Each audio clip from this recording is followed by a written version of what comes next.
5, 4, 3, 2, 1. Multiversal Flaviana. Salve pessoal, sejam bem-vindos a mais um vídeo da Multiversal Flaviana. No vídeo de hoje vamos falar novamente sobre sátiras nos evangelhos e guerra dos judeus, tá? Para quem está pegando o canal hoje, não conhecia o canal, ou para quem está pegando esse tema hoje, a minha dica é para vocês acessarem a nossa playlist, tá? E para entenderem o que é o conceito flaviano, qual que é a proposta do canal. E também, esse já é o terceiro vídeo dessa série, tá? Sobre sátiras. Então, indico vocês assistirem os outros dois vídeos. E, basicamente, é assim, a ideia é mostrar que os autores dos evangelhos, eles se utilizaram de personagens do Antigo Testamento e de outros heróis e deuses gregos, e eles vão fazendo uma sátira com os personagens, tá?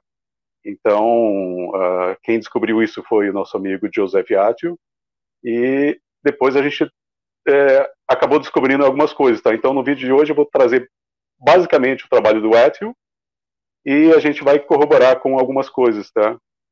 Então, fiquem até o final aí, vocês vão entender onde estão as piadas e as sátiras.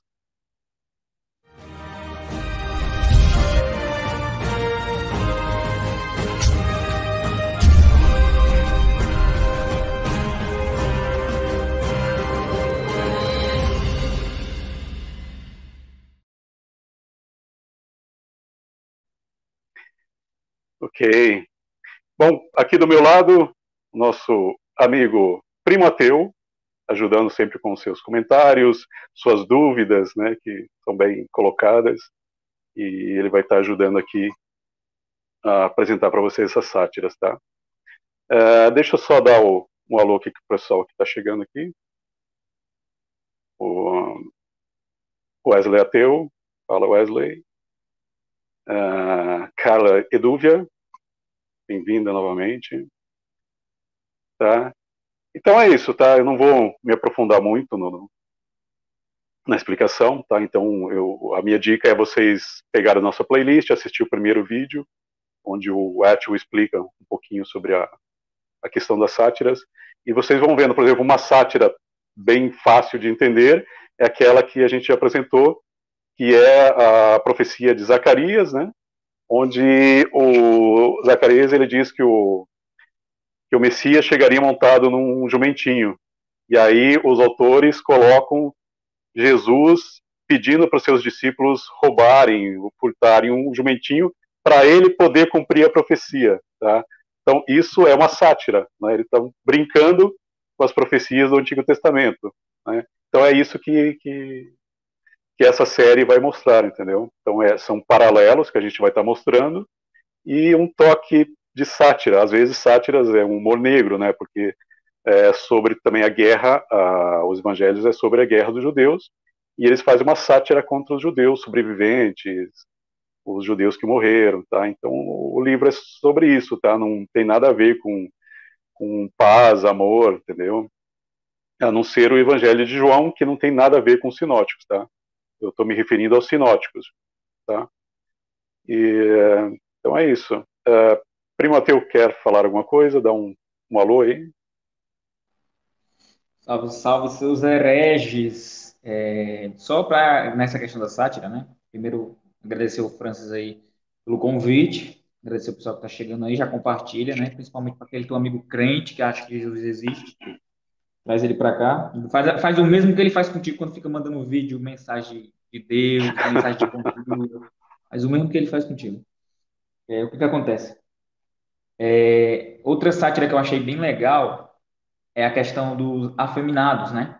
Dizer que sim, que o Lago de Fogo e Enxofre, né, os afeminados estão no meio. E a gente, nos vídeos atrás, a gente soube quem são esses afeminados, né? Que são os rebeldes lá, que eles diziam que se fantasiavam de mulher para ir para a guerra. Os zelotes. Isso está nem no Evangelho, está em Guerra de Judeus, né?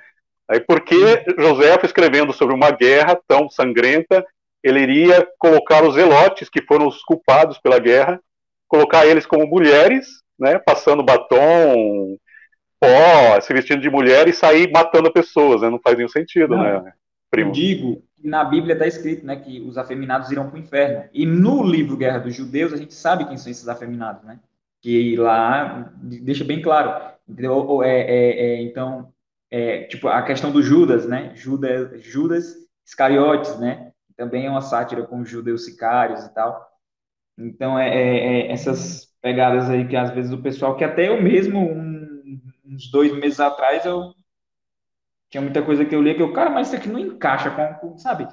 Sabe? É tipo assim, eu sei que é um livro fictício, mas tipo assim, até para um livro fictício isso aqui não se encaixa. Aí agora, Uhum. acompanhando essa série aqui, agora eu entendo. Como, por exemplo, a questão do que eu, essa para mim está sendo até agora a questão do mais legal, que é a questão do inferno, né? Que é tipo assim, o fogo que nunca se apaga, o bicho comendo a carne não morre, né? Então, essa é bem legal porque a gente sabe por que, que o fogo nunca se apaga, por que, que o bicho come a carne e não morre, por que, que teria carne no inferno, né, e tal. É Joia. teoria. O, o primo, antes de a gente começar aqui, eu tenho um cara que quer dar um recado aqui, nosso amigo Vader, tá? Depois a gente retorna. Olá, seres do lado escuro da força. Se você gostou das informações do canal Multiversal Flaviana, deem seu like, se inscrevam, clique nas notificações e compartilhe os vídeos do canal. É isso aí, thank you, Vader. Então é isso, ó, pessoal, vão dando like aí, tá, pro vídeo crescer aí, pro canal crescer, dá seu like aí, não esqueçam. Depois que terminar o vídeo, tá, deixe seus comentários também, porque isso ajuda o canal, tá? Dá um alô, xingue a gente, entendeu? Pode me chamar de careca, faz qualquer coisa, entendeu? Mas dá uma publicada lá, entendeu? Além de curtir, isso ajuda o vídeo aparecer mais, tá? Deixa eu ver quem tá aqui. A Arne, seja bem-vindo, Arne.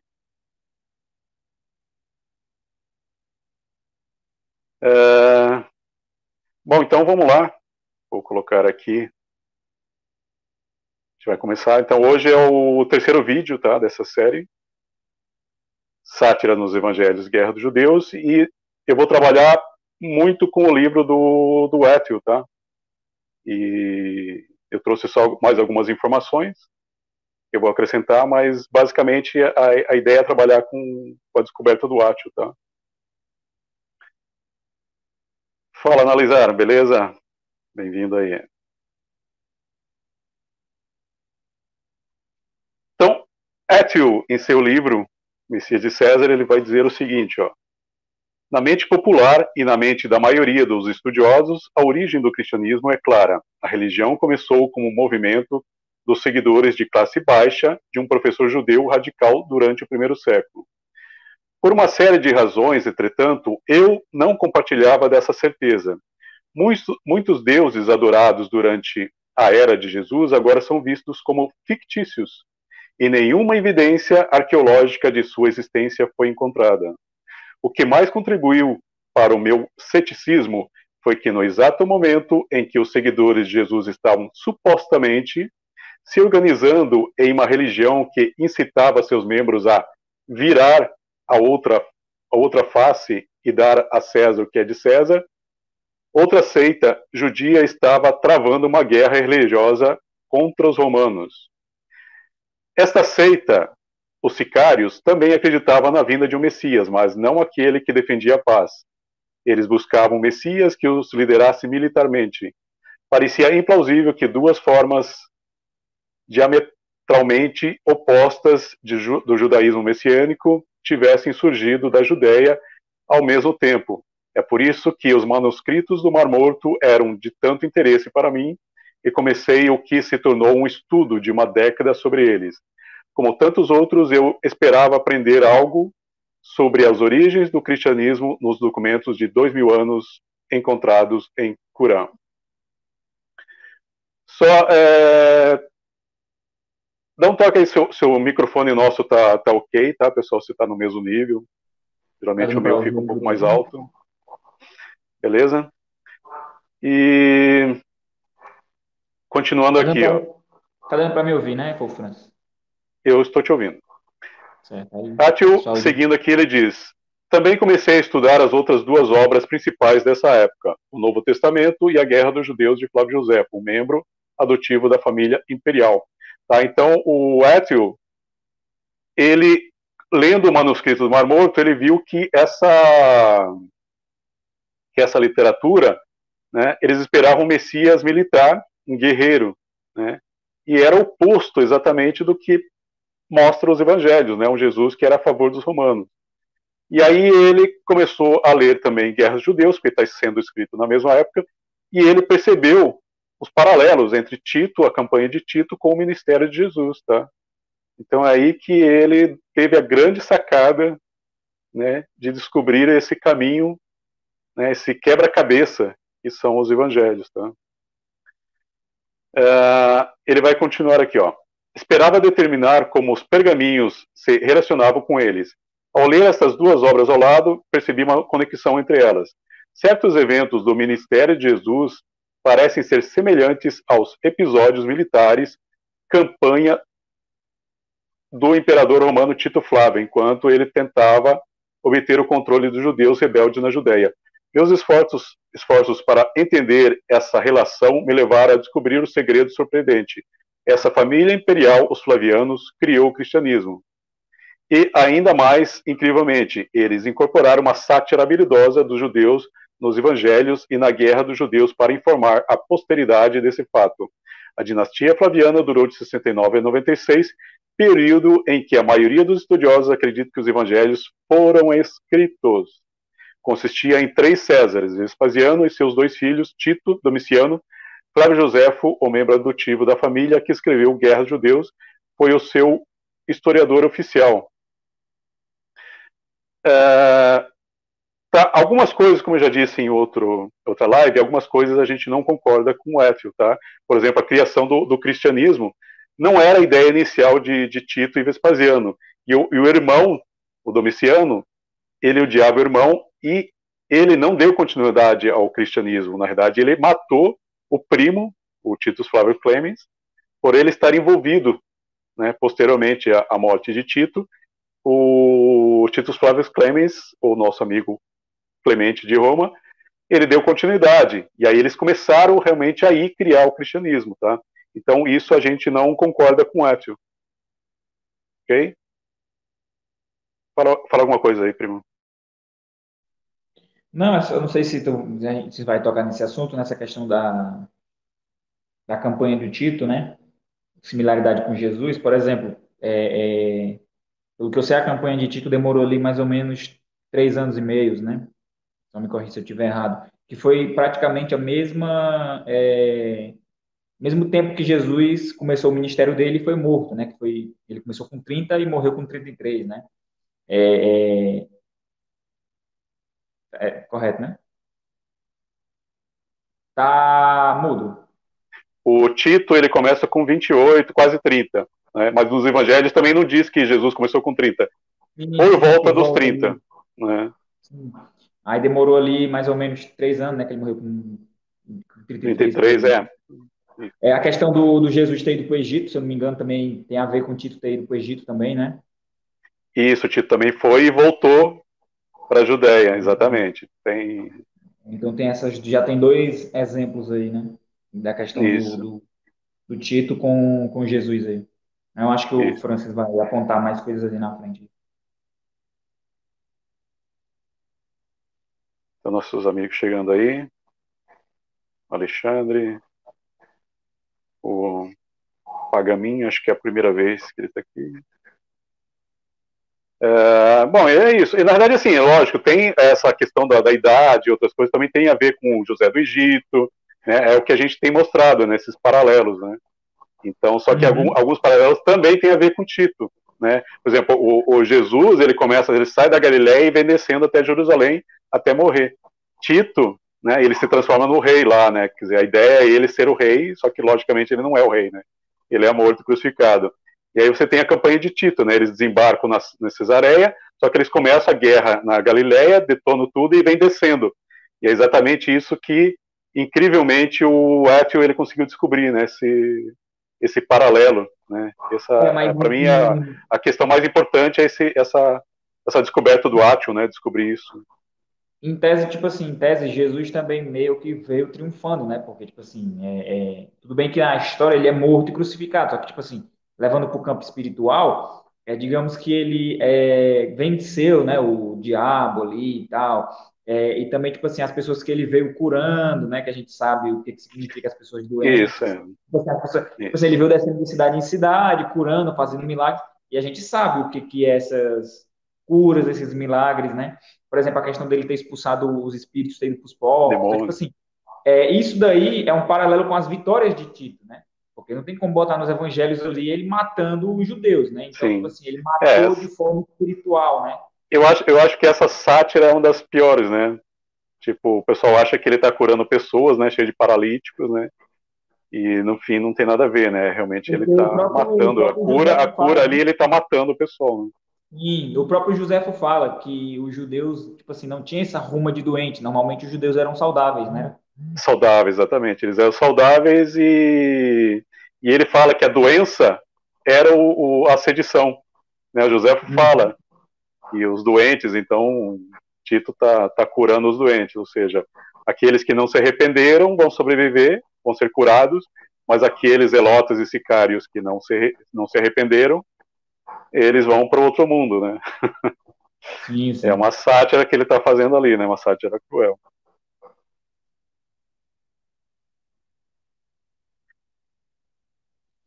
Uh, Kate Evans. Não, que eu saiba, não. Não existe essa questão da Vespasiano sacrificar a Domitila. Ela morreu. Ela morreu quando ele estava na guerra ainda, né? Então a mulher e a filha, elas não viram o triunfo do Vespasiano, tá? Eles morrem enquanto eles estavam lá na guerra. A única que sobrevive ali é a outra, né? A Flávia Domitila, que é a sobrinha filha, né? Da Domitila. Na verdade, quem não foi sacrificada, né? A sobrinha, na verdade, ela foi enviada. A sobrinha era a mulher do Titus Flavius Clemens. Então, o Domiciano mata o Titus Flavius Clemens, por ele estar seguindo o cristianismo, né? Ele diz que é ateísmo e ligado ao judaísmo, mas a gente sabe que é o cristianismo. E a Flávia Domitila, que depois se transforma na Santa Flávia Domitila, né? Da Igreja Católica, ela é banida de Roma, tá? E aí a Igreja transforma o nosso amigo Titus Flavius Clemens no primeiro mártir, né? E a gente sabe que ele é o Flávio Clemente, e a Flávia Domitila é uma das primeiras santas da Igreja Católica, Santa Flávia Domitila. E onde nós encontramos os primeiros vestígios do cristianismo? No cemitério dos Flavianos, tá? Então, existem várias conexões, tá? Só uma coisa que eu lembrei, que foi comentada no último vídeo lá, nos comentários, né? E eu achei bem legal, que eu nunca tinha reparado isso, foi a questão da sátira que eles fazem com a questão da Santa Ceia, porque na cultura dos judeus eles não podem Sim, comer carne com sangue, carne né? com sangue, E isso. Jesus Eu fala o esqueci o quê? nome do rapaz que colocou lá, foi bem colocado. É uma Sim, sátira. Jesus fala o quê na Santa Ceia? Esse é o meu corpo e o meu sangue, ou seja, tipo assim, algo que é totalmente contra a cultura dos judeus, entendeu? E também Perfeito. tem uma passagem onde Pedro está sonhando e desce a ele, acho que é tipo um banquete com todas as comidas que os judeus Os não podiam judeus. comer, todas as carnes, né? E Pedro, nesse sonho, ele fala, né? Ah, não, essa carne eu não posso comer porque sou impuro e tal. Aí vem Jesus, né? E fala, ó, não amaldiçoe aquilo que eu purifiquei. Aí ele vai lá e come. Entendeu? Que é tipo assim, já para tirar a cultura judaica Isso. daquele meio, entendeu? Isso daí, por exemplo, isso, não sei se é 1 Pedro ou 2 Pedro, né, que está escrito aí, 2 Pedro, que na verdade está sendo escrito lá no final, início do segundo século, ou seja, ali eles estão fazendo um distanciamento do judaísmo, eles querem cortar esse cordão umbilical, né? E aí eles começam realmente o próprio livro de João, né, que difere dos três sinóticos, aquela parte que ele diz que os judeus são filhos do diabo lá, né, que o pai dele, né, o Deus deles é outro, ou seja, ali o Deus, o pai de Jesus, não é mais o Deus judeu, né? Então você vê que existe ali já uma quebra, né? É bem interessante. Bom, então vamos continuar. A primeira coisa aqui que Yatio percebeu, e é muito legal, é que existem vários Simãos, né? Então toda hora o Jesus está chamando Simão Pedro, Simão Cefas, Simão Barjona, Simão, vários Simãos, né? Você tem o Simão Lázaro, ou seja, é um monte de Simão. E aí ele explica isso, tá? E nós vamos mostrar aqui o porquê que existe tanto Simão e tantas Marias, né? Você tem Maria Madalena, você tem Maria Mãe, né? E aí nós vamos explicar isso aqui para vocês, tá? Então veja aqui, ó, o Étio fala no livro dele, ó. São Jerônimo e Tertuliano se referem à tradição de que Simão ordenou Clemente, o suposto Papa Flaviano. Essa tradição, a qual os estudiosos da Igreja primitiva se referem, é significativa, pois não apenas vincula a família flaviana à origem do cristianismo, mas, se correta, cria um enigma para a religião. Esse Simão ordenou Clemente sugeriria que ele não foi martirizado por Nero, mas depois pelos flavianos. No entanto, é difícil imaginar que Simão entregaria o controle de seu movimento a um membro da família que estava prestes a executá-lo. Minha explicação resolve esse paradoxo. Se o rebelde Simão e o cristão Simão eram o mesmo indivíduo, então ser martirizado pelos flavianos e também entregar o controle da religião a eles se torna compreensível. A tradição de que Simão ordenou Flávio como papa e depois foi executado por essa família simplesmente reflete a verdade.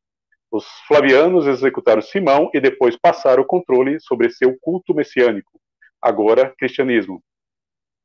E depois aos membros da família. Mais tarde, estudiosos cristãos que tentavam organizar a história da religião, tá isso no século II, reconheceram que uma conexão tão direta com a família flaviana era problemática. Portanto, eles simplesmente inseriram papas entre Simão e Clemente, tá? Então, aquele Anacleto, aquele outro lá, eles vão colocando. Inclusive, existem outras listas. Então, os próprios apologistas e os pais da igreja, eles não se entendem. Então, eles vão criando, né, esses papas ali, e a lista vai ficando diferente. Por que a lista fica diferente? Porque eles não tinham ideia, né, como fazer isso, né? Então, cada um vai falando alguma coisa. Então, esses papas aí que eles foram criando era só para, tipo assim, distanciar um pouco dos flavianos, porque seria estranho, tipo assim, e é isso que eu tenho na cabeça, porque assim, cara, como é que você tem uma santa que era esposa do Tito e as pessoas não vão pesquisar, Clemente, não vão pesquisar para saber quem é essa mulher, tipo assim, pesquisam, vê que é uma santa. Eu acho que agora eu entendi por que teve que virar uma santa. Por quê? Porque se não virasse, o pessoal, né, assim, os mais intelectuais, iriam estudar e logo ligariam aos romanos e logo veriam que é uma criação romana, né? Uhum. Então, faz sentido. Porque eu perguntei, mas para que precisou santificar essa mulher? Que tu falou agora o nome dela, né, que eu esqueci. Aí eu já me perguntei, por que teve que santificar essa mulher? Entendeu? Aí agora eu entendi. Tipo, foi irmão do Tito, não foi? Que virou o primeiro Papa, foi? Irmão do Tito, não foi? Não, o primo. O primo, Titus né? Flavius Clemens, isso. Tito Clemente, entendeu? E aí você tem o Papa Clemente surgindo na mesma época, entendeu? Só que aí o que eles fazem? Eles também distanciam esse personagem. Eles dizem que o Clemente de Roma, ele morreu no ano 100 e ele foi colocado uma corda no pescoço e jogaram ele numa âncora, né? No mar, né? E o primo deles... Mas aí também eles têm que criar toda uma história para esse suposto Papa, né? Isso, exatamente. Então, só que acontece quando você estuda a história romana, os pontífices, os bispos lá, eles eram pessoas bem importantes, né? Então, se ele teve uma morte trágica dessa, né, ser enforcado ali, colocado uma corda no pescoço e jogado uma âncora, qualquer historiador daquele século teria mencionado esse fato, entendeu? Porque os pontífices lá, eles eram pessoas sacrílegas, né? Ninguém poderia tocar neles, né? Inclusive, se eles cometessem algum crime ali, eles não teriam problema, entendeu? Né, tipo, por exemplo, sei lá, alguém matar um presidente, né? Isso, um político famoso, entendeu? Qualquer pessoa, uma morte trágica de um político hoje, qualquer pessoa, qualquer historiador, qualquer escritor ia comentar, ia sair nos jornais, morte trágica e tal, entendeu? Porque é uma pessoa importante. Então, os pontífices, os senadores, né? Os pontífices, eles eram também senadores, tá? E eram cônsul. Então, essas pessoas importantes, eles eram ligados à religião, os cônsuls, senadores, tá? Então, a ideia de um cara ligado ali, né? O primeiro pontífice ali, uma morte trágica, e ninguém escrever isso, a não ser os apologistas do século 2, 3, é muito estranho, né? Não faz nenhum sentido. Deixa eu ver onde que eu parei aqui. Os estudiosos ficaram intrigados com o motivo de Paulo sempre se referir a Simão como Cefas, o equivalente aramaico de Pedro. Minha explicação é que os autores do Novo Testamento determinaram que se referir ao apóstolo como Simão durante o período em que a vida real de Simão está coberta da guerra dos judeus pode tornar o ardil óbvio demais. Aqui eu coloquei os dois trechos aqui, tá, do Jerônimo e Tertuliano, tá, um do século 3 e 4, onde ele diz aqui, eu não vou ler inteiro, tá? Mas ele põe aqui, os escritos do livro da vida, o quarto bispo de Roma, depois de Pedro, se de fato o segundo foi Lino e o terceiro Anacleto, embora a maioria dos latinos pense que Clemente era o segundo depois do apóstolo, tá? Então esse Jerônimo aqui é do século 4. E o Tertuliano aqui do século 3 vai dizer aqui, o que faz, ele fala aqui que Policarpo foi ali colocado por João, como também a igreja de Roma, o que faz com que Clemente tenha sido ordenado da mesma maneira por Pedro. Você veja que você tem, alguns dizem que mesmo que alguns tenham colocado o Clemente como quarto, era uma tradição lá que o Clemente foi ordenado por Pedro, né? Só que, óbvio, a gente sabe que Pedro não existiu, então como que alguém ia ser ordenado por um personagem fictício, tá? É isso que a gente tem que se ligar, entendeu? Então não existe essa história. E a grande questão é assim, os pontífices, os bispos, eles eram ligados à religião romana, não existia outra religião. Então a ideia do cristianismo ter o pontífice ali no primeiro século não faz sentido, entendeu? Porque não existia igreja cristã, entendeu? A igreja mesmo vai surgir lá no final do século 3. O que existiam eram seitas. E seitas não tinham, entendeu? Então isso também não casa. Quem é esse Clemente que está sendo falado aí? Só para eu saber, quem é esse Clemente? É o Clemente de Roma. É o que escreveu o primeiro... É o cara do cristianismo. É o Papa. É o cara que criou Paulo, essas coisas assim? Então, a gente não tem ideia de quem criou Paulo, né? Sim. Mas ele está sendo... Você entendeu? Mas possivelmente ele é um dos caras ali envolvido, entendeu? Porque, assim como Jesus, Paulo também foi criado por uma equipe, que não é a mesma. Tá? Que até eles discordam, né? Jesus fala uma coisa, Paulo fala outra. O que acontece? Então, quer dizer que esse cara aí, ele disse que foi ordenado por Pedro, correto? Isso. Tipo assim, meio que para dar um corpo à história de Pedro, para dizer, tá vendo? Pedro existiu, ele deu autoridade ao cara verdadeiro, né? É tipo... Isso. O livro de Atos, por exemplo, ele é criado no final para dizer que Paulo existiu, entendeu? Porque você tinha as cartas de Paulo mostrando ele um romano ali, como um militar romano, e não tinha nenhuma ligação dele com os discípulos. Então eles criam o livro de Atos para aproximar o Paulo, né? E aí você tem no texto de Paulo, você tem ele se referindo a um Clemente, e no texto de Clemente você tem ele falando sobre um tal de Paulo. Né? Então você vê que os livros se conectam. Ah, tipo assim, criaram um Paulo do nada, né? Ele começou a pregar sobre Jesus, aí o pessoal, tá, mas de onde é que esse cara saiu? Do nada chegou aqui, aí, ixi, a gente tem que agora criar uma história, botar ali Pedro, Paulo, né? Junto ali e tal, até eles discordam de algumas coisas. É a mesma coisa que faz com Jesus, que para dar corpo à história de Jesus, botam ele junto com alguém que realmente existia, que Isso, é o Pilatos, né? Pilatos. Isso, Pilatos e Herodes. Então, para dar veracidade à história, como a história está acontecendo há 40 anos antes, né, ninguém fazia ideia, né? Sim. Então vamos continuar lá. Ó. O Etio vai dizer agora o seguinte, ó. Muitos podem notar que os dois Simãos eram suspeitosamente similares.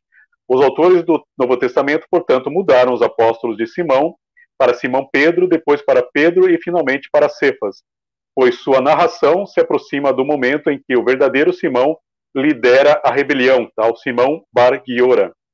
Os criadores da igreja romana usaram literalmente o líder sicário como a rocha sobre a qual eles construiriam a igreja que adoraria seu Messias pacifista e pagador de impostos.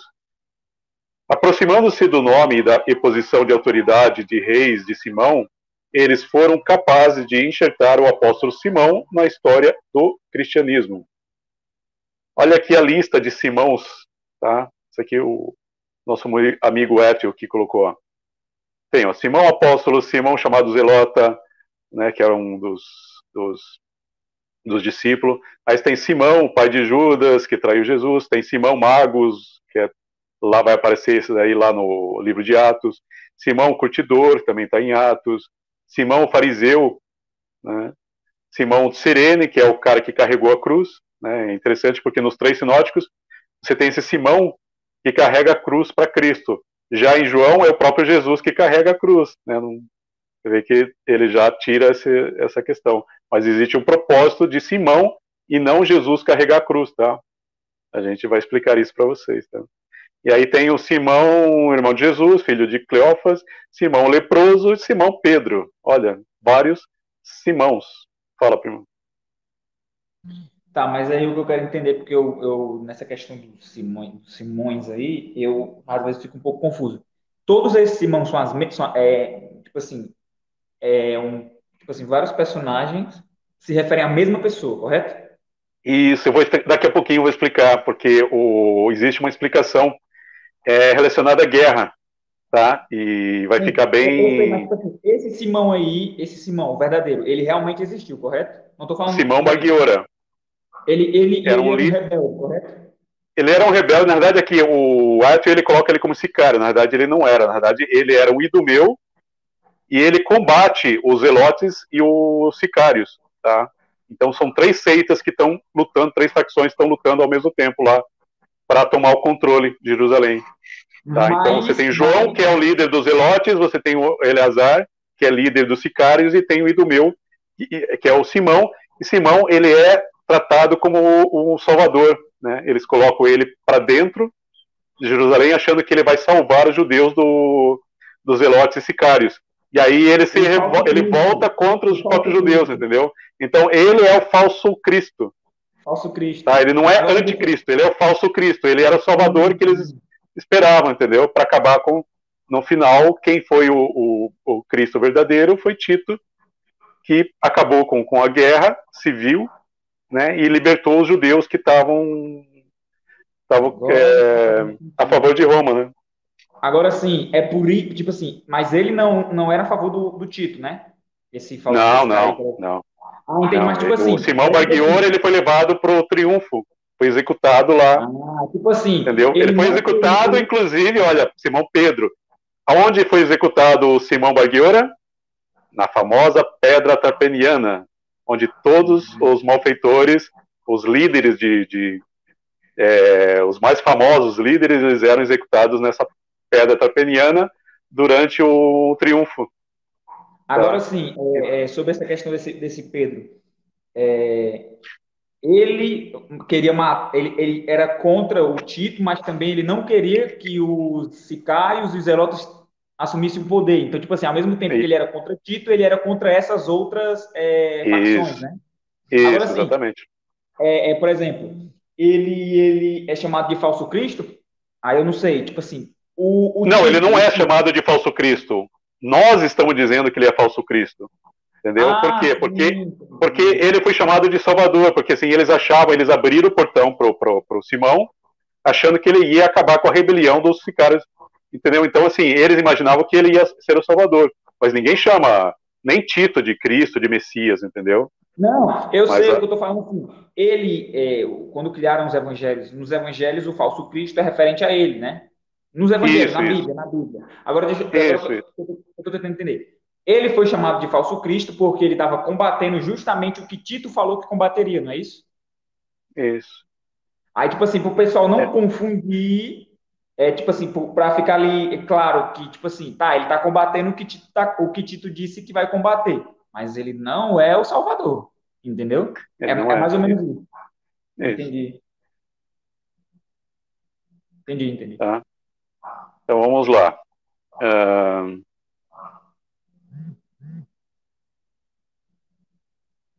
Assim, a ideia é que o Novo Testamento ofusca as semelhanças entre o Simão e Simão e da rebelião judaica, mudando constantemente o nome do apóstolo, sugeriu-me que todos os Simãos no Novo Testamento pudessem ser espiões do líder judeu. Apoiando essa conjectura estava o fato de que, embora Jesus tenha dado instruções a Simão, o apóstolo, para segui-lo com uma cruz, foi Simão, o Cirene, que realizou a profecia, indicando que esses dois Simãos eram os espíritos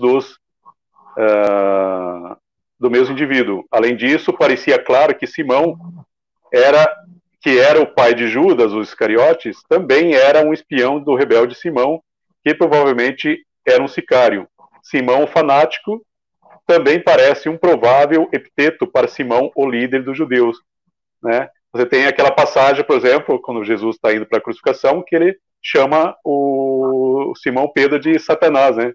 Vai para trás de Satanás. Satanás significava um adversário, né? Não era, ele não estava chamando ele de um diabinho com um chifrinho, com um rabo, né? Satanás era o adversário. Então, por que E, Jesus ia chamar o seu discípulo, né? O seu seguidor ia chamar ele de Satanás, tá? Então, é uma piada que fica meio velada ali, né? tipo assim, ele chamou Pedro disso porque Pedro estava tentando impedir ele de fazer justamente a missão dele, que era ir para a cidade onde ele ia ser crucificado, né? Então, tipo assim, Pedro estava pedindo para ele não ir, né? Tipo assim, tentando, na história ali, pegando aqui como plano de fundo a história real, ele estava tentando impedir Tito de fazer o que ele veio fazer, né? Ele estava dizendo para Jesus, não vá para aquela cidade, eles vão te matar, entendeu? E ele fala, arreda Satanás. É a mesma coisa que acontece com Judas, o Iscariotes, quando ele fala assim, quando ele está lá reunido, ele fala, né? Ele dá lá um sermãozinho e fala, mas um de vós é um diabo, né? E Isso. aí ele está se referindo ao Eu, Judas Iscariotes, né? o Que é Judas, que um. o Judas remete à nação judaica, né, que seriam os Zelotes. Então, o Judas ali ele é um personagem que representa os, Esse os cara, né? judeus, né? Então, por exemplo, você tem a figueira representa os judeus, Judas representa o povo judeu, né? Então tem várias coisas que representam os judeus. Uhum. Como eu mostrei, por exemplo, na parábola que a gente apresentou, né? Também tem o servo, né?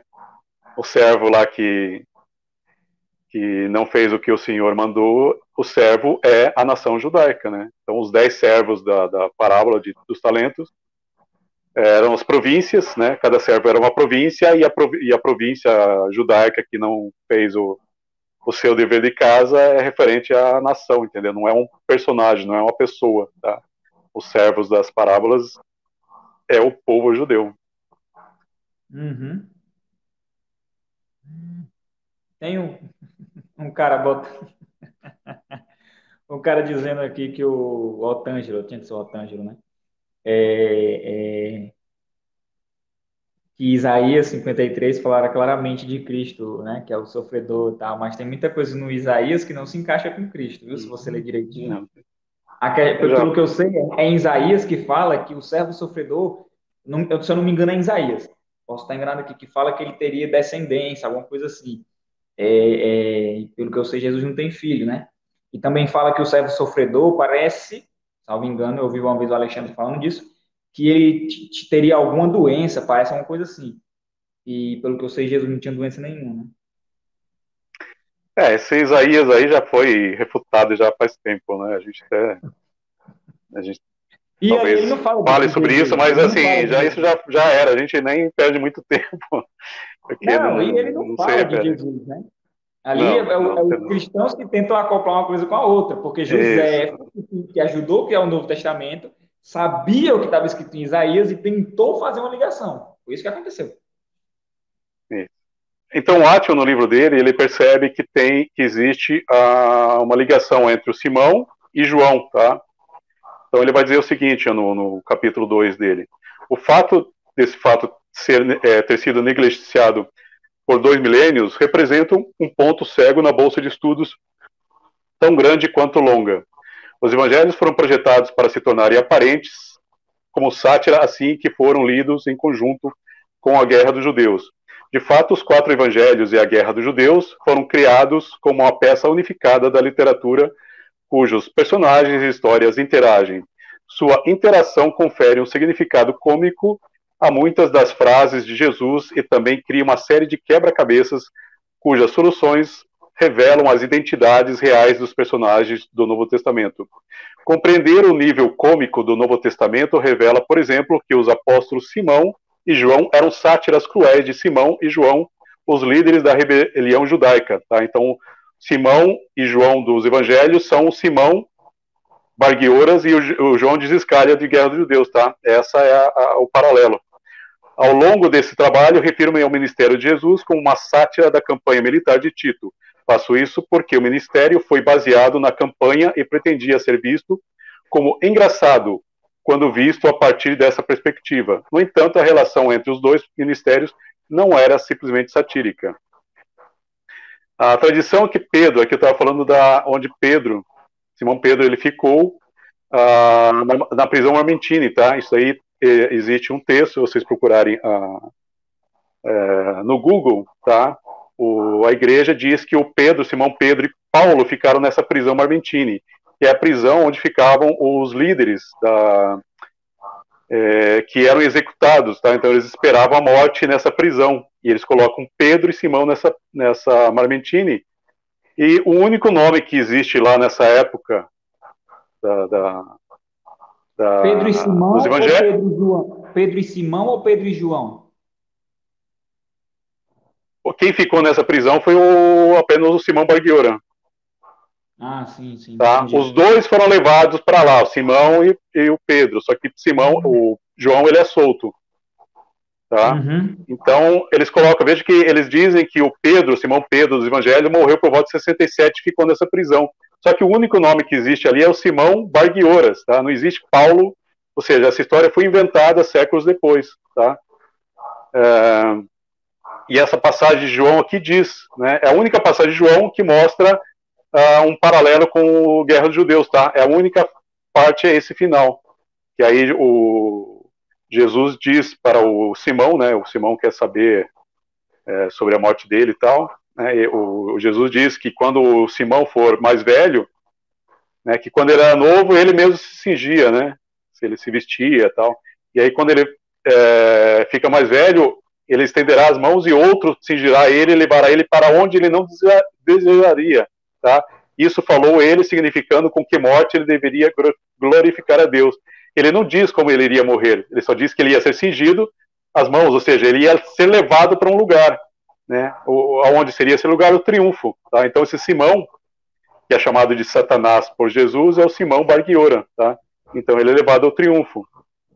Né? E aí João, ele pergunta, aquele que o Senhor, né, mais ama. E aí ele diz, se eu quiser, ele dizendo para Simão, se eu quiser que ele demore até que eu venha, que é isso para ti, siga-me. Então foi dito entre os irmãos que esse discípulo não morreria. Tá? Ou seja, na história de Guerra dos Judeus, Simão morre, João, ele continua vivo. Na história dos evangelhos, Simão morre e João continua vivo. Fala, primo. João, esse João aí é o João do amor, né? Esse João aí, né? Tô dizendo assim, esse João, né, da vida real, ele é colocado nos evangelhos como se fosse o João, aquele João lá, que é o João do amor, o João que escreveu o Apocalipse, correto? Não é isso? Não, então, João, que escreve Apocalipse, o pessoal acredita que é esse, mas não tem nada a ver, tá? Não, eu sei, mas tipo assim, Eles... esse ok, é João o nome tá. Pode é ser o isso. personagem que foi Isso. criado. Sim. Esse João, pelo que eu sei, ele ficou exilado na ilha de Patmos, né? Ele não teve morte Isso, trágica, correto? isso. Aí foi até onde ele teve a revelação do Apocalipse. Tudo bem que o Apocalipse não tem nada a ver com o João da vida real. Mas assim, Ok. esse João da vida real, ele morreu como? Porque o João dos evangelhos. Não, então não tem, não fala. O livro Guerra dos Por Judeus isso. termina. O livro Guerra dos Judeus termina com Simão, Bar sendo executado, e o João tendo uma prisão perpétua. Não, ninguém sabe como que ele morreu e onde ele foi cumprir essa prisão, entendeu? É por isso que jogaram ele para a ilha de Patmos na história? Pode ser. É, porque né, não fala como ele Eles morreu. criam um lugar, ó, vamos mandar ele para lá. Eles criam, entendeu? É tudo criado, é tudo inventado os lugares, entendeu? Porque lá não fala como o João. Tô dizendo assim, na Bíblia não fala como é que ele morreu, né? Lá na ilha de Patmos. Também não, entendeu? Então a ideia que o Átio descobriu foi essa ligação de Simão Barguiora e o João Giscalha, os dois são os discípulos, tá? Então, Simão Pedro, a pedra de Joséfo. Átio vai dizer o seguinte no livro dele, ó. Como mencionei, o homem possuído por demônios em Gadara é descrito como cortando-se com pedras. Corta-se com pedras é claro incomum. Cortar-se com pedra é claro incomum. Uma pedra não é uma ferramenta que alguém usaria normalmente para cortar. Aqui realmente se refere o autor dessa passagem. Percebi que os seus demônios de Gadara pretendem satirizar os líderes rebeldes. Havia uma resposta cômica a essa pergunta. A frase do Novo Testamento, onde o demoníaco está nos túmulos, isso está em Marcos, né? Se cortando com pedras, compartilha uma relação cômica com a passagem na Guerra dos Judeus, que descreve os túmulos nos quais João e Simão se refugiam. Tá? Então eles tentam fugir na história da Guerra dos Judeus. O Simão e alguns rebeldes usam, eles chamam de cortadores de pedra, ou seja, são caras que estão com as ferramentas para abrir túneis. Tá? Então é por isso que ele se corta com pedra, né? Que não faz muito sentido o que ele está dizendo aqui.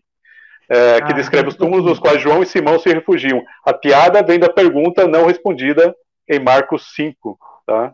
Então Marcos diz aqui, ó. E chegaram ao outro lado do mar, a terra dos Gadarenos. E quando ele saiu do navio, tá? Isso aqui é uma parte interessante, porque os tradutores colocam como barco, tá? Mas a palavra é navio. O que Jesus ia estar fazendo no navio, tá? Então isso aqui é uma sátira que a gente já mostrou. Imediatamente encontrou nas tumbas um homem com um espírito imundo. Quem morava entre os túmulos e ninguém poderia atá-lo? Não com correntes, porque ele costumava ser amarrado com grilhões e correntes, e as correntes foram arrancadas por ele e os grilhões quebrados em pedaços. Ninguém poderia domar alguém. E sempre, dia e noite, ele estava nas montanhas e nos túmulos, chorando e ferindo-se com pedras. Mas quando viu Jesus de longe, correu e o adorou. Tá, isso aqui é referente aos sicários, tá? Essa aqui é uma sátira. E no Messias de César, o Átio vai dizer o seguinte, ó, sendo essa questão, como se chama, alguém que se corta com pedras, em uma passagem de Guerra de Judeus, relacionada ao líder rebelde escondido nas tumbas, aprendemos a resposta absurdamente óbvia. Alguém que se corta com pedras é chamado de cortador de pedra. Esse Simão, durante o cerco de Jerusalém, estava na cidade alta, mas quando o exército romano foi atingido entre os muros e devastou a cidade, ele levou consigo os mais fiéis amigos, entre os quais alguns eram pedreiros, com as ferramentas de ferro que pertenciam à ocupação, entendeu? Por isso que eles chamam ele de Pedro, tá? Por isso e por ele também ter sido morto na pedra trapeniana, tá? O nosso amigo nosso amigo Simão Barguioras foi morto na Pedra Trapeniana. O autor também pede, aqui em Messias de César, o autor também pede que Jesus chame Simão pelo apelido de Pedro, pelo mesmo motivo. A mesma técnica é usada em todo o Novo Testamento e Guerras Judeus.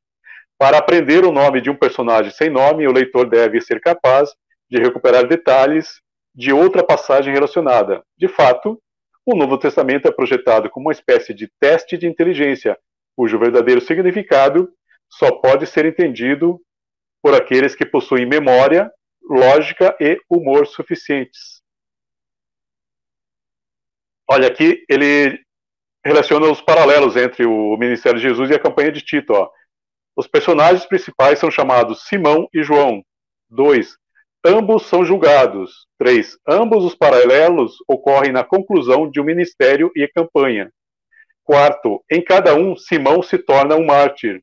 5. Simão é morto depois de amarrado e levado a um lugar que ele não deseja ir. 6. Em cada um, João é poupado.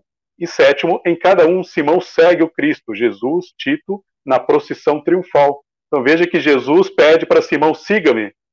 Né? No caso de Simão Barguiora, acontece a mesma coisa. O Simão ele segue a procissão e no meio do caminho ele é executado. Tá? Então essa é a sátira. Agora que interessante, ó, as várias Marias. Por que todas as mulheres são Marias? Né?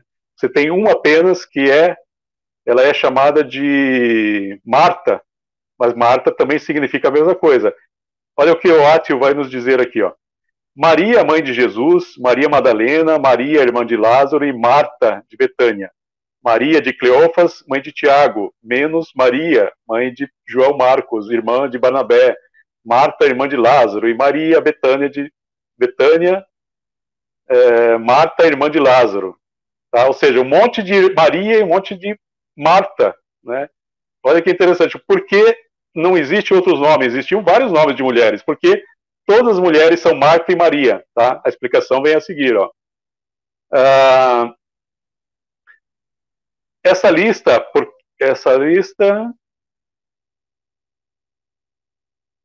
porque Maria é a aproximação aramaica do nome hebraico Maria.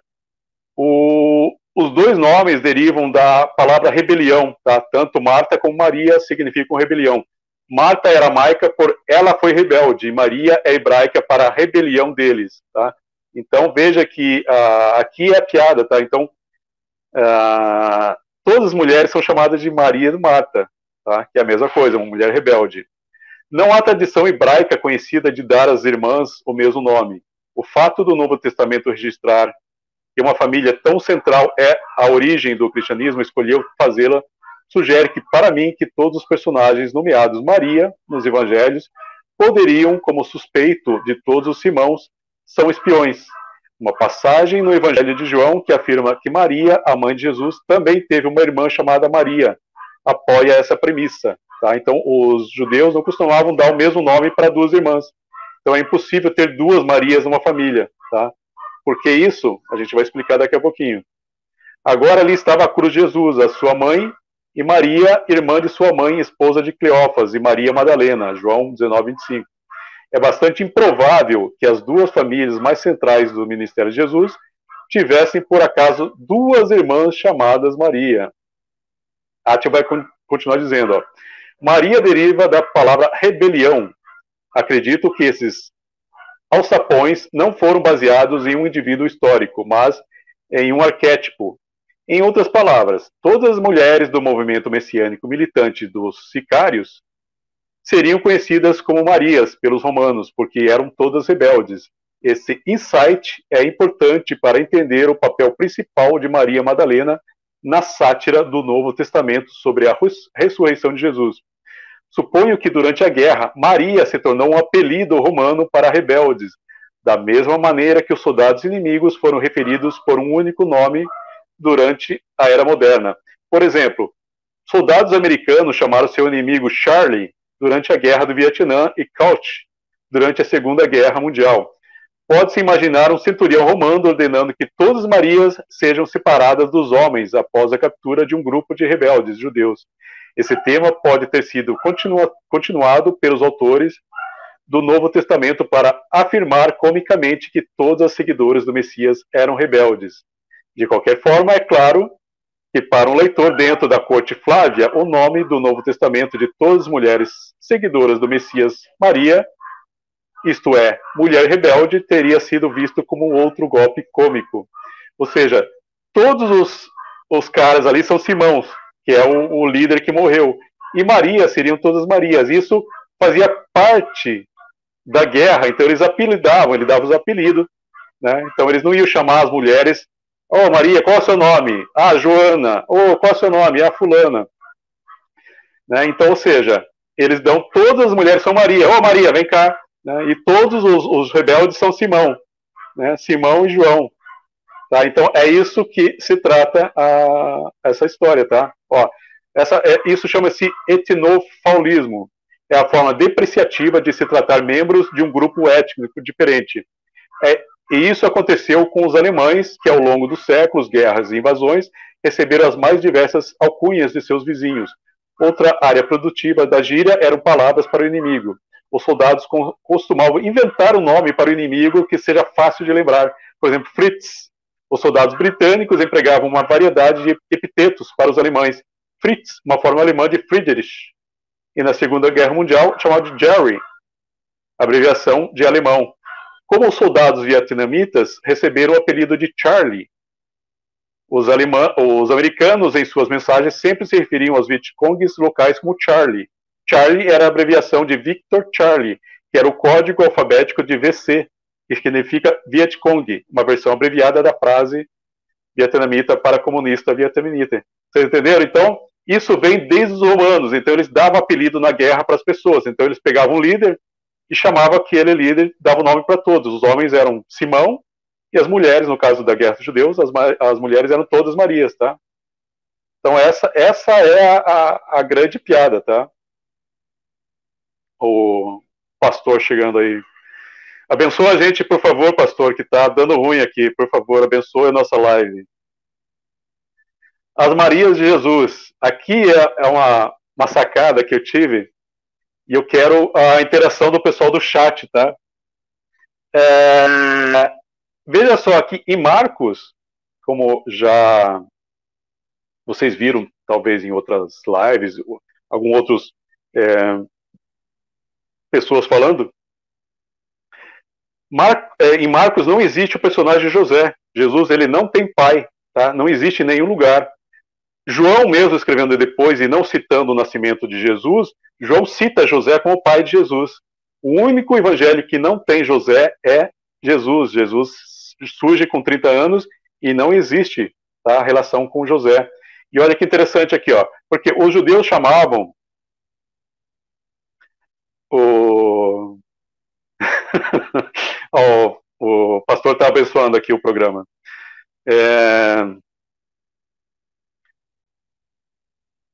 Onde que até me perdi aqui agora? Obrigado, pastor. Fala fácil. Os judeus costumavam usar o nome dos pais, tá, para dar o nome dos filhos, tá? Então eles chamavam Jesus, filho de José, tá? Agora veja aqui, ó, pessoas que estavam num canto, né, reunido, né? Isso é interessante porque como que o autor sabia o que esse pessoal estava conversando, entendeu? Tem um grupo ali que o autor não diz quem é, e eles estão cochichando, ó, não é este o carpinteiro, filho de Maria, irmão de Tiago, de José, de Judá, né, ou Judas, e de Simão, e não estão suas irmãs aqui conosco? Ou seja, como que o autor saberia o que esses caras estão conversando, tá? E por que o autor não dá o nome das irmãs, só dá o nome dos irmãos, tá? Aqui que eu vou mostrar para vocês a piada, tá? Isso aqui foi eu e o Scanner que descobrimos, tá? Veja que em Mateus, por exemplo, ó, ele diz, ó, não é este o filho do carpinteiro. Ou seja, aqui ele diz que Jesus é filho de um homem, tá? Jesus tem um pai agora aqui. E em Marcos, Jesus não tem pai. Maria é mãe solteira, tá? Então veja, ó, em Mateus diz, ó, não é este o filho do carpinteiro? Sua mãe não se chama Maria? E seus irmãos Tiago, José, Simão e Judas? E suas irmãs não estão todas conosco? Tá? Aí eu pergunto para vocês, qual era o nome das irmãs de Jesus? Fala pra gente aí no chat, aí vamos ver se vocês sacaram. Eu respondo? Qual é? Não, deixa eu ver se o pessoal responde. Se o pessoal não responder, você responde. E outra, Qual é o tem outra nome? questão. Tá, veja que os autores não dizem o nome das irmãs de Jesus, tá? Sim. Aqui é pegadinha, então vamos ver se vocês prestaram atenção. E- Qual era o nome das irmãs de Jesus que o autor não diz? E outra, Fala pra nós aí. assim como é que o autor sabia o que eles estavam conversando, como é que o autor sabia que as irmãs de Jesus estavam com ele e o que as irmãs de Jesus estavam fazendo com esses Não, as caras? irmãs estavam com eles. Ah, matou a charada, ó. Nosso amigo aqui matou a Não, charada. eu digo mais. O que as irmãs de Jesus estariam fazendo com eles, né? Exatamente, o que estavam fazendo com esses caras, né? Veja que essa é a pegadinha, exatamente, todos Maria. A gente está dizendo para vocês que os romanos eles davam apelidos tanto para homens como mulheres. Então veja que todas as mulheres para eles, para os romanos, era tudo Maria. Na guerra era isso, tá? Então essa ideia que a gente tem hoje da guerra dos militares dar apelido, né, na guerra do Vietnã, né, chamavam de Charlie, isso vem dos romanos, tá? Vem dos romanos isso. Será que foi daí que surgiu o termo Maria vai com as outras? Pode ser. Pode É porque, ser. tipo assim, ó, não tem aquele dizer que fala assim, ó, é por isso que Deus não dá asa à cobra. Eu acho que deriva do pessoal acreditar que por conta que Deus falou, né? Agora você vai rastejar sobre o teu ventre, e muita gente acha que cobra tinha asa, então eu acho que deriva disso aí, né? Tipo assim, é por isso que Deus não dá asa à cobra. Aí Isso, pode ser esse negócio da Maria aí, né? Maria vai com as isso. outras. Bom, então é isso, exatamente. O nosso amigo Luiz Lima matou. Então, todas as irmãs de Jesus chamavam-se Maria, tá? Todas. Tá? Essa é a piada. O autor não diz, e ele não quer dizer, entendeu? Porque o autor quer que o leitor descubra isso, tá? E a gente descobriu que é isso, tá? E aqui eu reservei para a gente finalizar, tá? Aqui também tem uma relação as Marias com Dionísio, tá? Porque veja que nos evangelhos Jesus é sempre seguida por mulheres, tá? Prestem atenção, no final na crucificação, né, Jesus ele é seguido por várias mulheres. Por que Jesus é seguido por várias mulheres? Porque ele se relaciona também com Dionísio, né? Dionísio tinha seguidoras que eram as mônadas, tá? Então veja aqui, ó. E todos os seus conhecidos e as mulheres que juntamente o haviam seguido desde a Galiléia estavam ao longe vendo essas coisas. Veja aqui, ó, os seus conhecidos, os seus parentes. Por que ele não diz as pessoas, né, homens, mulheres? Não, ele diz as mulheres que juntamente o haviam seguido. Porque ele está fazendo aqui um paralelo com Dionísio, que Dionísio era sempre seguido por mulheres, tá? Ó, Jesus tinha seguidoras mulheres, as Marias, rebeldes. Algumas dedicando um tempo para ungir não a cabeça, como era o costume judaico, mas o corpo de Jesus. Segundo o relato bíblico, a primeira pessoa a ver Jesus após a ressurreição foi Maria Madalena, a prostituta. Veja que não foi a mãe de Jesus que chegou lá para ver o filho. Porque uma prostituta é a primeira a ver Jesus, tá? É uma outra piada, tá? A mesma iconografia acontece com Dionísio e o Baco e suas mônadas selvagens. Então, elas eram chamadas selvagens. Veja aqui que outro paralelo, tá? Então você tem as Marias, elas são rebeldes, tá? O significado é rebeldes, e as mônadas significavam selvagens ou rebeldes, que também o seguiam. Tanto Baco quanto Jesus deram importância às mulheres em sua vida. Diferente da religião mitraica, que só admitia homens, o cristianismo só igualou ao culto de Dionísio, admitindo mulheres. Esse foi um dos principais motivos do cristianismo ter superado o mitraísmo, a imagem de um semideus seguido por mulheres selvagens na cultura greco-romana ou rebeldes na cristã primitiva, criou um sincretismo que era muito aceito pelos romanos, menos pelos judeus. Tá? Então veja que aqui eles criam o sincretismo. Tá?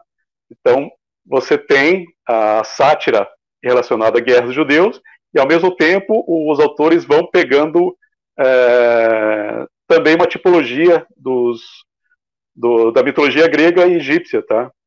Então essa é a sátira, tá? Mais uma sátira. Quer comentar alguma coisa, primo?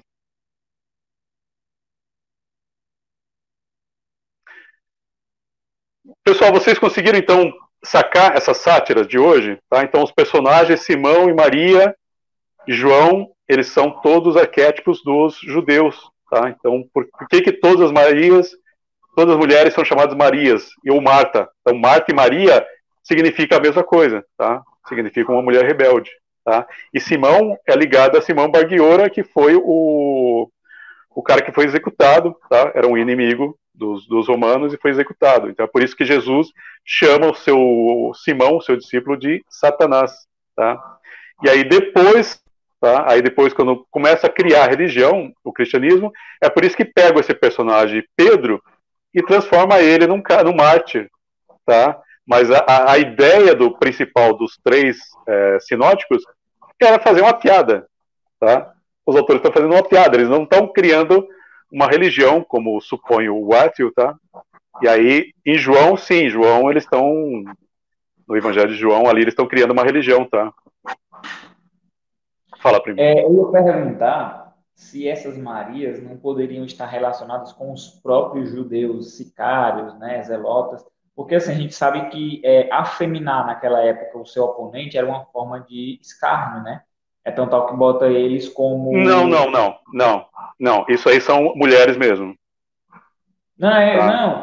É um apelido. Então eles chamam todas a mulher, entendeu? Eles não vão chamar, perguntar o nome dela. Então todas as mulheres eram Marias, assim como eles chamam todos os caras de Simão ou João, entendeu? Mas isso tem, tipo assim, isso tem em algum, tipo, exemplo, né? Algum livro do José falando isso, uma coisa assim, ou é só dedução do Não. Não tem nada sobre isso. Foi dedução dele, tá? Isso, dedução dele. É isso que eu tô falando. Também não poderia ser, porque assim, como é dedução dele, né? E ele deve ter pesquisado, deve ter comparado alguma coisa, deve ter chegado a essa conclusão. Aí eu tô falando, não poderia ser zoeira dos romanos contra os próprios judeus sicários, porque, tipo assim... Não. Quem se porque... revela... Não, tá. Eu vou pela linha do Whitefield, entendeu? Eu entendo que realmente são mulheres, entendeu? Porque realmente é um apelido para mulheres. Eles não iam chamar os homens de Maria, né? Porque eles já apelidaram ele de... Você entendeu? Eu sei que é um apelido feminino, só que eu estou dizendo assim, naquela época, afeminar o seu oponente não era também uma forma de escárnio? Tipo assim, sim. Que é o caso de Davi e Jonatas, né? A ideia de Jonatas ser o... Eu tô falando. Ele chamar os citados, os zelotas, de Maria, porque Maria também significa rebelião, e eles eram rebeldes, então, tipo assim, chamar eles de Maria não seria também uma forma de, tipo assim, ao mesmo tempo, fazer essa ligação, porque eles eram rebeldes e Maria significa rebeldia, e também, ao mesmo tempo, afeminar, como eles fazem na questão de dizer que eles passavam maquiagem e tudo. Não poderia ser isso também? Então, veja, por exemplo, a ideia de João. João, no livro de João, ele é afeminado, ele é aquele que o Jesus adora, é aquele que está encostado no peito. Aliás, com a cabeça no colo, né? A palavra não é peito, é colo. Então veja que é o discípulo que Jesus amava. Tá? Então o João ali, ele é meio colocado como efeminado. Não, é isso que eu tô falando. Essa Maria, a gente poderia pensar também por esse lado. Sim, poderia. Não poderia ser os próprios judeus sicários, zelotas, porque os romanos poderiam estar se referindo a eles, entendeu também? Não, eu entendo, entendeu? Então, assim, cada um vai entender de uma forma, entendeu? Eu vejo dessa forma do Whitefield, que são as mulheres, entendeu? São todas, não precisava ser nem as rebeldes que entraram na guerra, tá? Porque ele já tinha apelidado os homens de... Já estão dando o nome né? Mas tem tudo a ver, entendeu? Então, assim, mulher, né? Maria é para todos, entendeu? Maria e Simão, tanto pode ser para homem, eu entendi o que você colocou, pode ser isso, entendeu? Realmente não pode ser isso. Que serve para todos, serve para homem e para mulher, né? Tipo, são os opositores, então, né, é uma brincadeira, é uma sátira, né? Entendeu? Aí outra coisa que passou por aqui, deixa eu ver aqui se eu anotei aqui. Essa Por do exemplo, colo de Jesus é em outra live, tá? Hoje não é sátira sexual.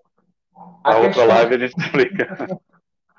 a questão do Pedro querer ser, na Bíblia pelo menos, né?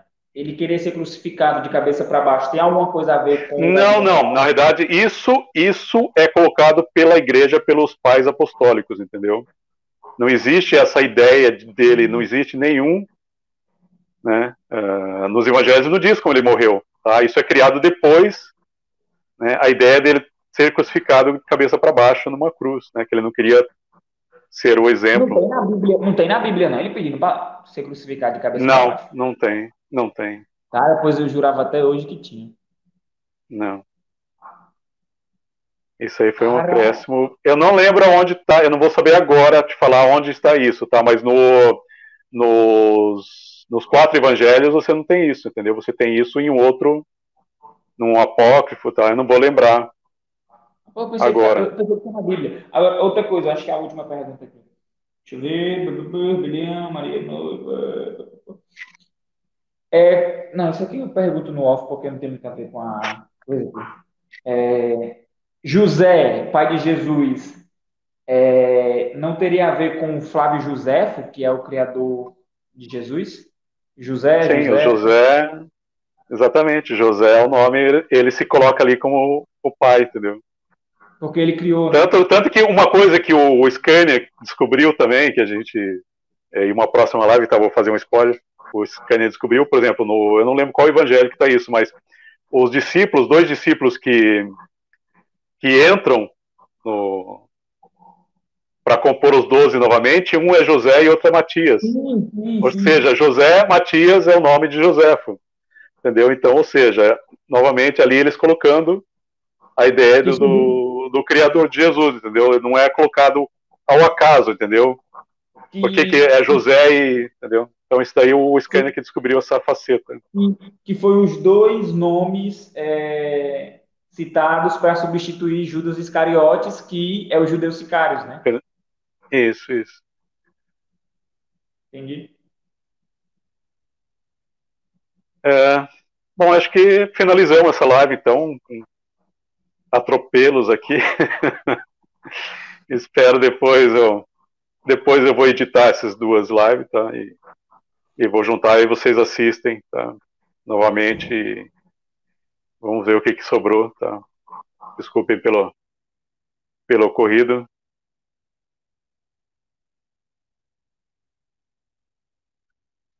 Então, como o Scania já mostrou e a gente traz, eu prefiro que o Scania explique isso melhor, tá? Eles dão continuidade à história, entendeu? Porque Marcos escreveu apressadamente e ele tinha um objetivo, tá? Então ele escreve ali para ter isso antes do triunfo dos Flavianos, tá?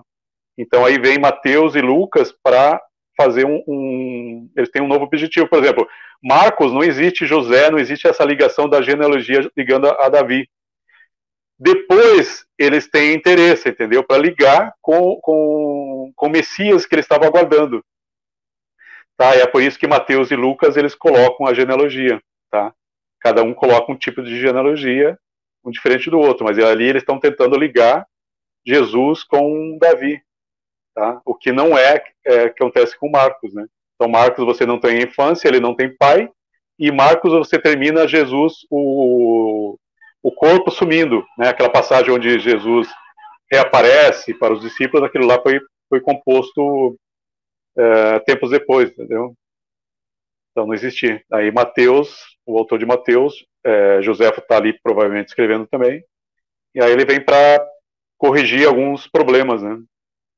É mais ou menos por isso.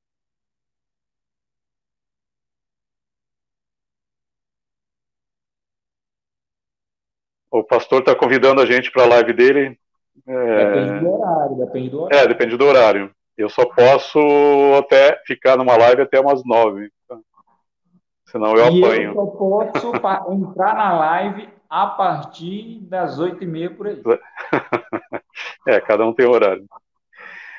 Então, obrigado, pastor, aí pela sua oração que você fez para o nosso canal. Agradeço muito. Agradeço o pessoal do chat ter continuado com a gente, apesar do nosso probleminha. Obrigado por continuar. Agradeço muito. Agradeço ao primo ateu aí para continuar também. Ok. Eu só vou dizer para vocês que vocês, como eu já disse em outras lives, vocês não precisam pegar o que a gente está dizendo aqui como verdade, entendeu? Pesquisem por conta de vocês, entendeu? E vejam se o que a gente está falando faz sentido, entendeu? Nosso intuito não é formar discípulos, e sim pensadores, entendeu? Como, por exemplo, o Francis e o Scania, eles se baseiam muito no que o Ethiel diz, mas eles também discordam do Ethiel. Eles se norteiam ali por algumas coisas que eles falam e discordam. Vocês podem fazer o mesmo. Por exemplo, você vê aqui que o Francis estava dizendo, se baseando no que o Ethiel disse, que Maria seria apelido para as mulheres, e eu propus outro pensamento. Entendeu? Isso. Perfeito. Poderia ser para os próprios judeus, entendeu? Uma vez que naquela época era muito comum, né? Afeminar o seu oponente para rebaixá-lo, né? Então, assim, vão atrás da informação. A gente dá um norte para vocês. Vocês podem ampliar o horizonte de visões de vocês, entendeu? É isso. Obrigado aí, Francis, pelo convite. Obrigado aí por quem ficou com a gente até agora. Estou chamando você de família do Tito. Primo ateu Clemens.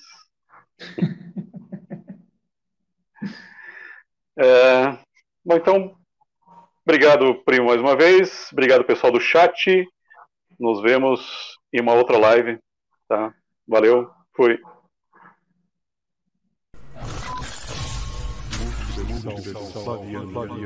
O Novo Testamento em seu verdadeiro contexto.